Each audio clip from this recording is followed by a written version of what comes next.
Welcome back to another episode of the Remade Life podcast. In this episode, I'm continuing last week's conversation on can I trust myself to handle the outcome? And I'm sharing some ways that you can start to build trust today. I'm Coach Danny. Let's talk about it. Are you ready to rewrite your story and embrace a new perspective on healing autoimmune disease?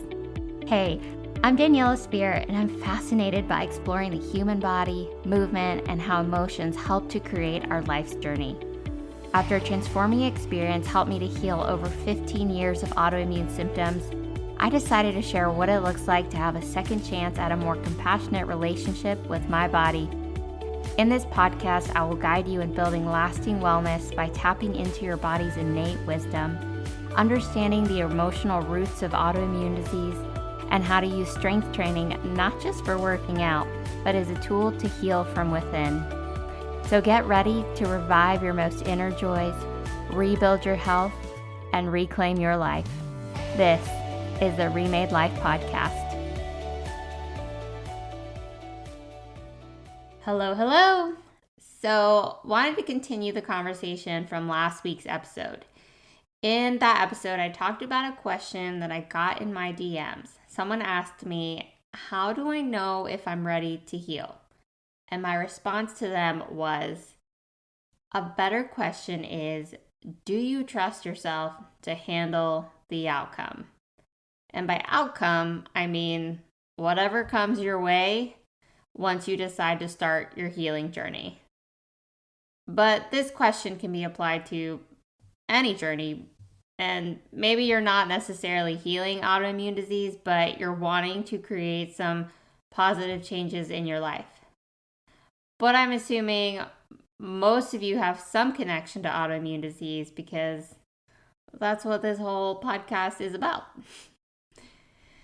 So last week, I asked you all the question, can you trust yourself to handle the outcome? And I shared that my response is always yes. Yes, I do trust myself. But it wasn't always like that. For a long time, I didn't trust myself. And self-trust is something that I am still working on. So even though my answer is always yes, I do trust myself, there are times when I do have to check in with myself because I know I'm not fully trusting myself. So the response of yes, I do trust myself is not always an assessment, but it's more of a reminder that, yeah, girl, I got you. I can trust you. That was me talking to myself. But what if the answer is no? Well, first, I want to commend you on being honest with yourself. If you check in and you ask, do I trust myself? And the answer is no, that's okay. That's honesty, and honesty builds trust. So you're already building trust by being honest with yourself, because when the external reality matches the internal reality, that's building trust, right? Your brain is making that connection of like, yeah, these two things match. But if you are saying, do I trust myself? Yes, but like inside you're really like, no, I actually don't. Like, your brain is gonna sense that discrepancy, and your brain is gonna communicate to your body that something's not feeling safe, something's not feeling good. So yeah, by being honest, you're already building trust, even if the answer is no. And that's okay, because that's what this episode is about. Is I'm going to share some ways that you can build trust with yourself. And this episode is, of course, not an exhaustive list. It's just some things that I myself have implemented as I have embraced this journey of developing a better relationship with myself. So first, let's talk about why self-trust would even be necessary as a part of your healing journey. There is a piece of autoimmune disease that modern medicine does not often discuss. I won't say never, because I do believe there are some doctors out there that they do a good job of incorporating a holistic approach with their patients, but it's just not a part that's discussed often. And that is the emotional root causes of autoimmune disease. So the emotional part. And I'm not saying that this is the cause of autoimmune disease. I think it plays an important role, and it's just very easily overlooked. Well, it's easily overlooked because it's hard to look at, if that makes sense, which I think is part of the issue. When we avoid ourselves, we are dismissing ourselves. And honestly, it's hard to trust a person that is constantly dismissing you, right? And in this case, you're the person doing the dismissing and also the person getting dismissed. Wild, right? So, an emotional root cause of autoimmune disease that I don't think is talked about often is anger. And before you decide, like, oh, no, that's not me, I don't have anger issues, know that anger doesn't always show up like you think it does. It's not always the screaming and yelling. Like, anger is like an annoyance, it's a displeasure, it's a sense of hostility towards something or someone that you don't like or doesn't like align well with you. And that someone can actually be you, like it can be yourself, which will show up as like this constant drip of self-criticism. You're constantly annoyed with yourself, you're disappointed about something you did or said, and you judge yourself very harshly for things that you would absolutely give grace to others for.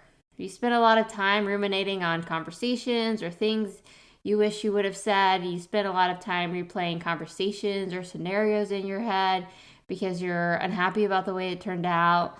And chances are that you might be a very indecisive person because in the past, like, you weren't happy with the decisions that you made. And like all of that creates this very low level simmering rage that can go unnoticed for years, maybe decades, until it shows up as systemic inflammation. And that is the beginning of autoimmune disease in the body. Negative, or in this case, angry thoughts create an acidic environment in our bodies, and that triggers a stress response. And a stress response that does not get turned off creates chronic low-grade inflammation. When you begin to intentionally and consciously practice self-trust, you start to turn down that low-grade anger. You begin to heal that low-grade inflammation.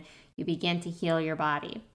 And I want to emphasize that no, this is not the one and only thing that creates autoimmune disease in the body. Like, there are many factors that play a role. However, this is a very important role because it's one that isn't necessarily addressed by your doctor. It isn't addressed by diet. It isn't addressed by exercise or supplements or cleanses or meditation or anything else but yourself. So let's get into it. How do we build self-trust? So when you ask yourself that question, do I trust myself to handle the outcome? And if your answer is no, or maybe you're not sure, then this episode is for you. We're going to dive into a couple of things that have helped me build trust with myself over the last several years, as I have started peeling back layers to what has created autoimmune disease in my body. And self-trust is something that I continue to work on. So these are things that I have done. These are things that I've continued to do. So I want to share those with you. Number one, keep promises to yourself. Keep the promises you make to yourself. If you say you're going to do something, Do it. I know this is easier said than done, right? Sometimes things are just beyond your control and it just doesn't happen. But when that's like the norm for you, when things are constantly interrupting you, you have to take a step back and build self-trust on like literally a micro level. Say what you're going to do right before you do it and then do it. So like say you're walking out of a room, just make a mental note. I'm going to turn off this light and then turn it off. I know that sounds like really silly. You're like, what? That's just what you do when you walk out of a room. That's not building self-trust. Like, no, it actually is, because you are creating evidence. You are acknowledging evidence. You are calling out evidence. You are making verbal evidence that you follow through on what you say you'll do. Even if that's like, I'm going to take a sip of water, and you take a sip of water. Whatever it is, I'm going to put on my shoes, you put on your shoes. And I know it sounds silly for like these very little like mundane things, because when we think of like doing what I say I'm going to do, it's like on a much bigger level of like, I'm going to go to the gym tomorrow, and then you don't go to the gym tomorrow, right? Like you are interrupting that process of self-trust. And so you have to take a step back and build it on a very, very micro level. So what this does is it brings you into the present moment, and it makes you aware of yourself, and you start to consciously create the evidence that yes, you are a trustworthy person, because this is where your subconscious goes, oh, she did what she said she was going to do. Like, okay, this is a trustworthy person. You are building that evidence that you can trust yourself. Another way to keep promises to yourself is to habit stack. So this is a concept that I learned from James Clear in his book Atomic Habits. It's where you pair an old, already established habit with a new habit. And in doing so, you build your neural synapses so that you're more likely to continue to remember to follow through on that habit. And again, do what you said you would do. So I like to use this with like doing like a morning routine or like a bedtime routine. So you pair like journaling with your morning tea or your coffee. Or like right after you brush your teeth, you incorporate your morning head and neck lymphatic routine. Or maybe while your tea steeps, well, you sip your tea, but while your tea steeps, you continue to move or stretch, move around for a couple minutes. And habit stacking is a really great approach at building new habits and sticking with them. But I will warn you, so for all of you overachievers, you know who I'm talking to. Do not get crazy and be like, I'm going to drink tea and meditate and journal and exercise and make breakfast and take the dog on a walk all before 7 a.m. Okay, Daniela. Like, I'm literally talking to myself here. It's really easy to get overwhelmed and overcommit and then not follow through on anything. So one thing at a time, my friends. So pair a new habit with the old habit. So like find something that you're like a habit you already do, like brushing your teeth, or when you make lunch, or whatever it is that you already do. Start pairing the new habit with the old habit, and then you kind of like you habit stack. And number two is give yourself permission to suck at something. This is a concept that I have really been leaning into this year. For anyone that's been in my environment, either like on social media or the weekly Remade Journal, that is my weekly newsletter that I send out on Tuesday mornings. And if you'd like to join in on the weekly fun, you can sign up at the link in the show notes. So I'll provide the sign up form in the show notes. So So yeah, if you've been around the last couple of years, you know that it is a practice of mine to set a word for the year that is meant to be more of a guiding theme, like an overall intention or a guiding principle. And for this year, my word has been not gratitude, although that is a great word. My word for this year has been fortitude. And I specifically chose this word because I made a rather big pivot going into this year. And gosh, I can't believe like it's almost been a whole year already, and we are inching towards the end of the year, people, and it's almost time to set a new word. But I have shared on this podcast before that my views and understanding of autoimmune disease have shifted drastically, and I knew that it was going to be hard to not just like go back to the old way of thinking about autoimmune disease in the way that modern Western medicine depicts autoimmune disease. Like it's just depicted as this like thing that we just have to live with and kind of like sort of tiptoe our lives around it. But instead, I view autoimmune disease as more of a process that is a response from the body, a response to the environment that has been provided or is being provided in that moment. So for me, fortitude was about staying on this new path because I knew it would have been just so easy to go back to the way that everyone else views autoimmune disease and like give into that narrative of this is just something you have to deal with for the rest of your life. And I don't know, maybe I'm wrong. Who really knows? But I do know that I have felt so much more in alignment with my own life, and I knew that I was going to get like some pushback, and I've definitely gotten some pushback since the beginning of the year around things that I have said, like, you know, autoimmune disease doesn't mean that something's wrong with you. It actually means something's right. Like your body is responding accurately to the environment that it's been placed in. I've gotten some pushback on that. I've gotten comments like, this is hurtful, or, you know, this is offensive. And I knew it was going to happen. So for me, fortitude was about staying on this new path because I knew it was important. What I didn't anticipate being a theme this year was just sucking at a lot of new things. And I most definitely say this very lightheartedly. I have tried a couple of new things this year. Like I tried a pottery class earlier this year, and I had to very consciously remind myself multiple times, like, Daniela, this is for fun. We are here for fun.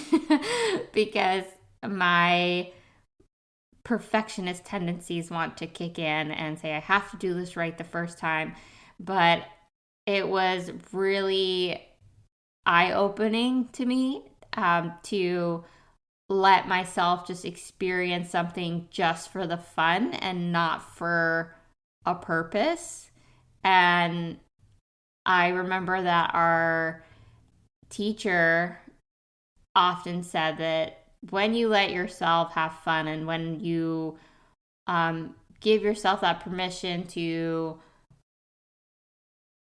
let go of the expectation of it having purpose, of like you release that purpose, like that's where creativity can come in, and you allow yourself the room for creativity. And then I also started massage therapy school, which has been incredibly eye-opening as to how much I don't actually know about the human body. There's so much to learn. It's so good.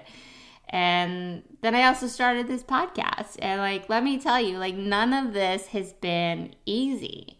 Like when I was growing up, I was a very crafty child. Like I would hand make presents for my family and my friends, and I loved it, and I was just good at it. And in high school, I played soccer. I didn't really play soccer before that. I just kind of was like, well, let me do this in high school. But like, I was good at it, at least at like defense.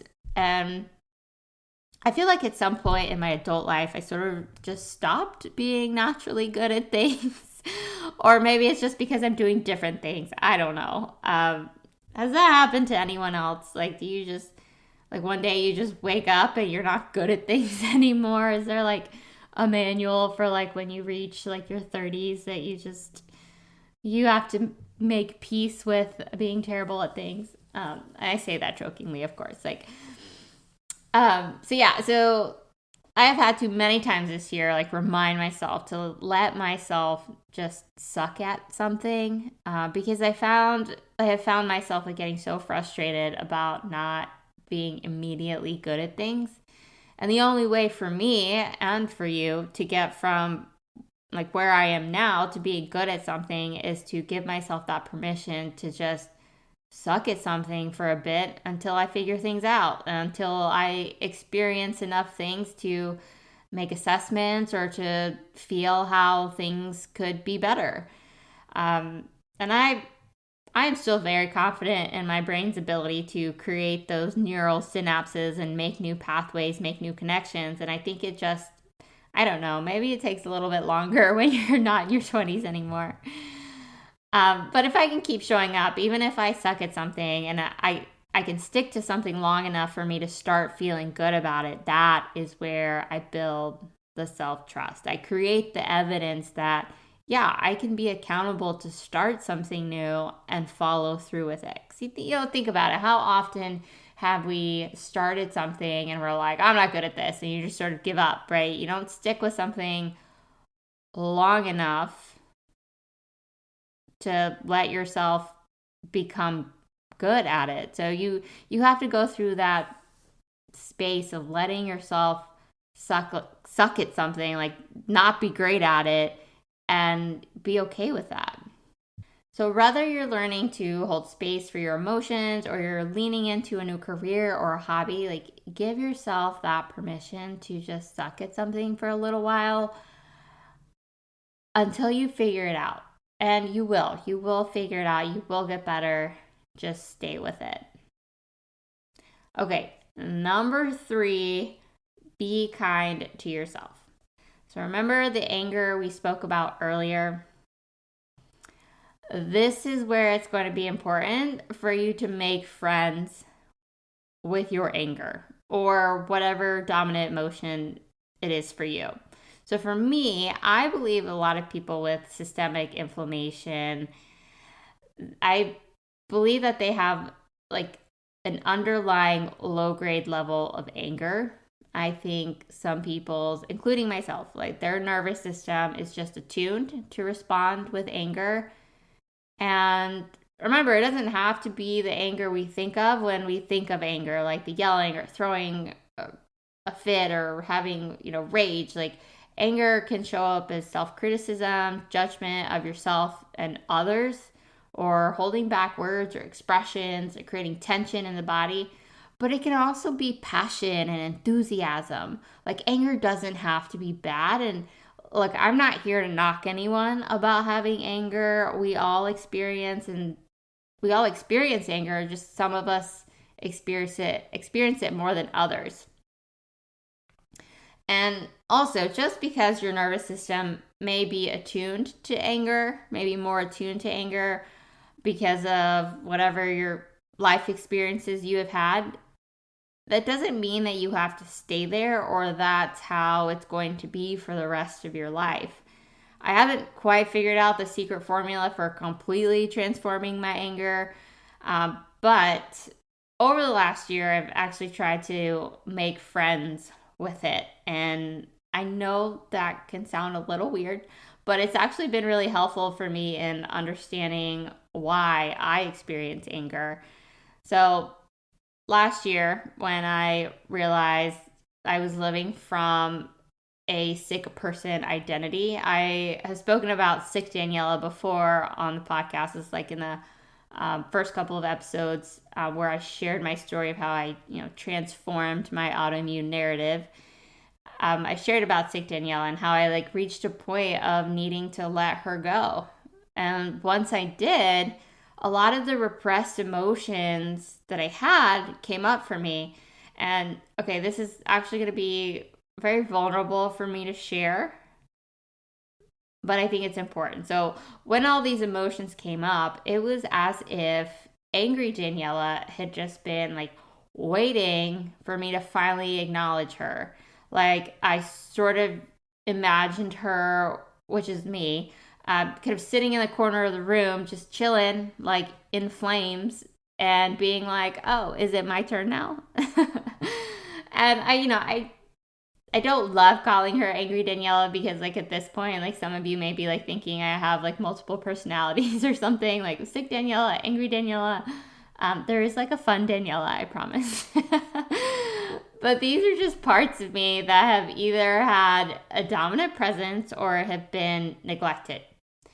So I kind of started talking to angry Daniela, and not like I just sat down and like started having a conversation with myself, but also kind of like it's been helpful for me to sort of personify my anger and treat it like a person that I can talk to, because it makes it easier, at least for me, to like check in when I do feel anger coming up. So personifying it actually helps me like recognize it, like, oh, this feeling is anger. And then like I can ask questions like, why does this situation or why does this person make me angry or make me feel angry? Why do I feel angry about this? Or why is this my response to anger? Like, whether I am like wanting to yell or I'm wanting to shut myself off, like whatever the response is helps me assess like, why is this the particular response that I'm having right now? And I've taken this approach with curiosity rather than trying to like push it away, trying to push that anger away. And I think as a society, we tend to see anger as a bad thing. And I don't think it's totally bad to experience anger. Maybe like our response to our own anger can use some work, of course. But I think the emotion itself, like we need to stop villainizing it. I had like even found this like filter on Instagram where it's like the filter, you kind of like show up in flames, and I wanted to like make some funny videos of like angry Daniela, because she just wants to be heard, right? I haven't done that yet because it's still something I'm exploring for myself, and I tend to want to first get comfortable with things before I share them.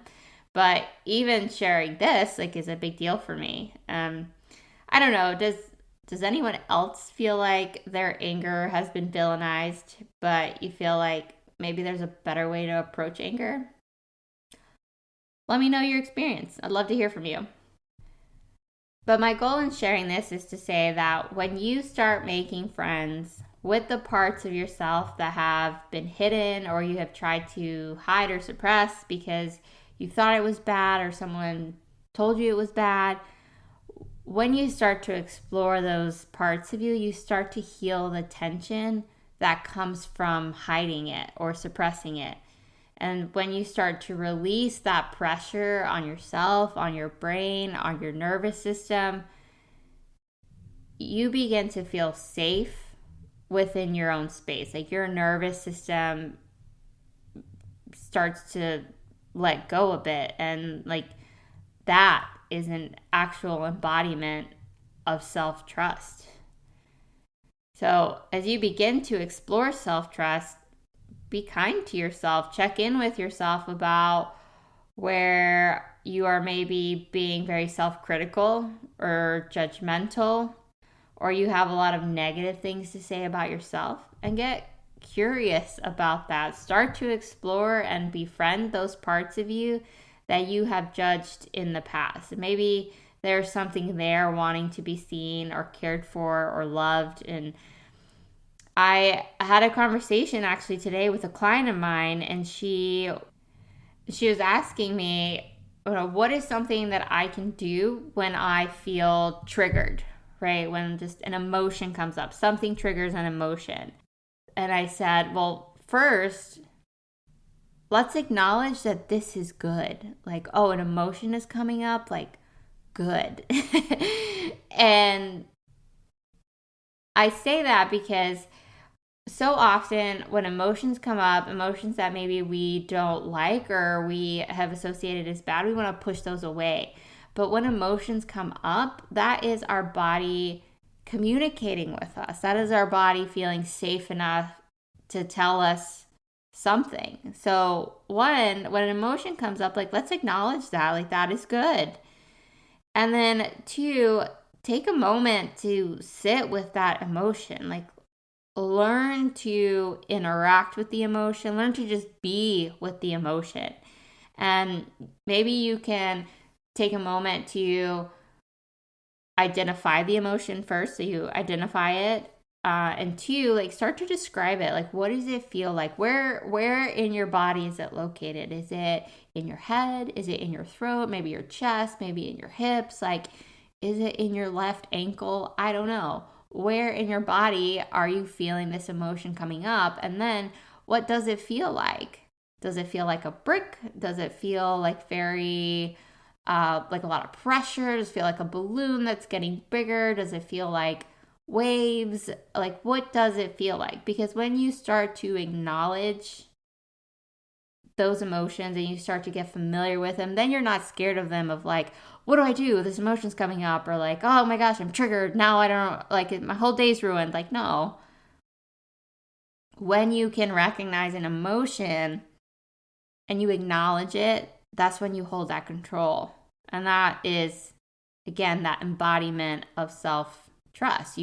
You start to create that evidence of, yes, I can handle the outcome, right? Because, we can't always control when someone triggers an emotion for us, but can you trust yourself to handle the outcome of someone else triggering an emotion, right? Like, if you can practice and learn to feel in your body and not just try to push those emotions away, again, your nervous system starts to feel at home. It starts to release. It starts to feel safe within its own space. All right, so let's recap. Building self-trust for the purpose of healing autoimmune disease, or really anything. Number one, keep promises to yourself. Follow through on the things that you say you are going to do. And this is how you build self-confidence. This is how you build self-trust. Number two, let yourself suck at something. So give yourself that permission to just kind of suck at something, and like, it doesn't have to be perfect. Like, is this part of the learning process? Like, let yourself have that learning process. And then number three, be kind to yourself and check in with your emotions and be friends with your emotions. And that is how you start to be comfortable with yourself. And that is where your nervous system starts to feel safe within its own space. And that is, being kind to yourself is like the literal embodiment of self-trust. Okay, if you found this episode helpful, or if you'd like to connect on something that I shared in this episode, you can always find me on Instagram at Daniela.Spear. I would love to hear from you. And as a reminder, if you'd like to get on the weekly email list where I share about even more personal experiences with my emotions and autoimmune disease, make sure you check the link in the show notes for the weekly Remade Journal. And until next time, be well, my friends.